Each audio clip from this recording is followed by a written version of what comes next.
एक दिन शिवानी और प्रज्ञा रसोई में खाना बना रही होती हैं। तभी प्रज्ञा को रसोई में एक चूहा दिखता है और वो जोर से चिल्ला पड़ती है, दीदी वो देखो चूहा। वो डर के स्लैब पर चढ़ जाती है। अरे चूहा ही तो है, तू तो ऐसे डर रही है जैसे तूने कोई भूत देख लिया हो।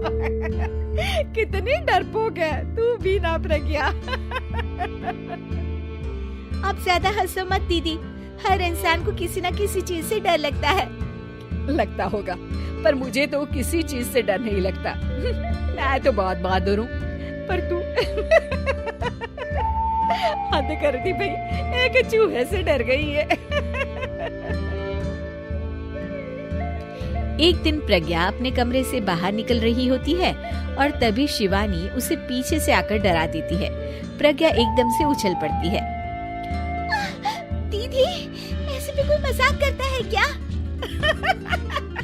अरे जरा अपनी शक्ल तो देख, एकदम बैंगन की तरह नीली पड़ गई है। अरे मेरी देवरानी इतनी बड़ी डरपोक है, मुझे तो पता ही नहीं था।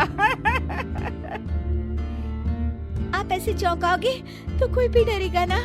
अरे नाना, कोई बहाना अब काम नहीं आएगा। आज से ना तुम्हारा नाम है डरपोक प्रज्ञा।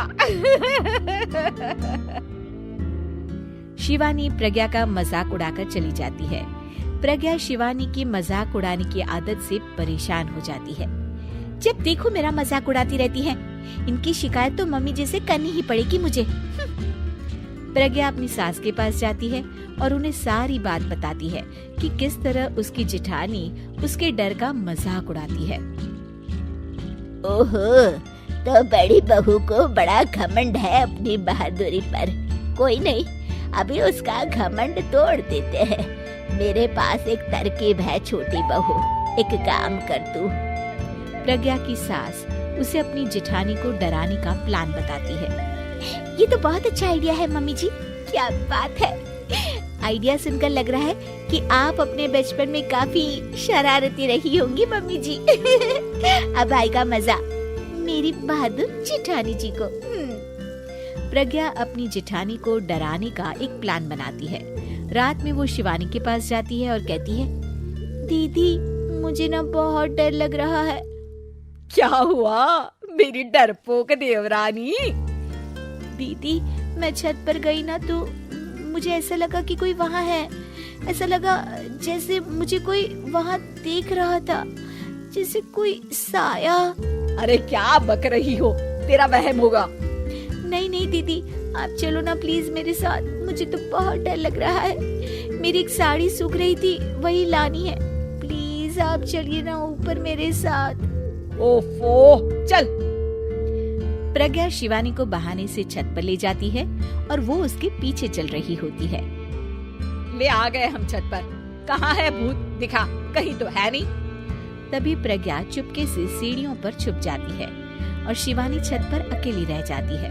अरे प्रज्ञा, कहाँ चली गई? प्रज्ञा एकदम से सीढ़ियों का दरवाजा बंद कर देती है। अब शिवानी को डर लगने लगता है। मैं नीचे चली जाती हूँ। लगता है प्रज्ञा भी नीचे ही चली गई है। तभी उसके सामने एक खुले बाल सफेद साड़ी में औरत खड़ी होती है। शिवानी उस औरत को देखकर डर जाती है। हाल तू जलाल तू भाई भला को टाल तू, हाल तू जलाल तू भाई भला को टाल तू।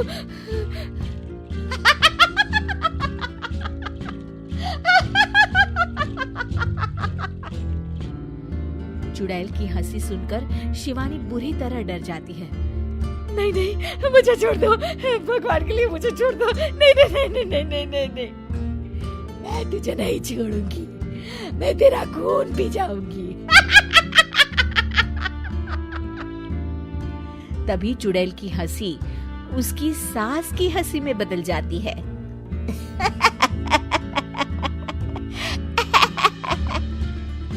मम्मी जी, ये तो मम्मी जी की आवाज है। शिवानी आंख खोलती है तो सामने उसकी सास चुड़ैल का मेकअप करके खड़ी होती है और प्रज्ञा और उसकी सास जोर जोर से हंस रहे होते हैं।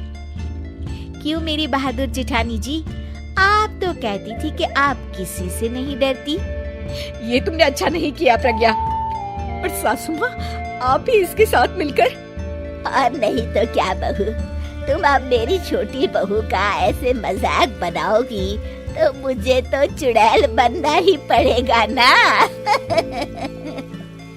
प्रज्ञा और उसकी सास और जोर जोर से हंसने लगते हैं और शिवानी गुस्से में नीचे चली जाती है।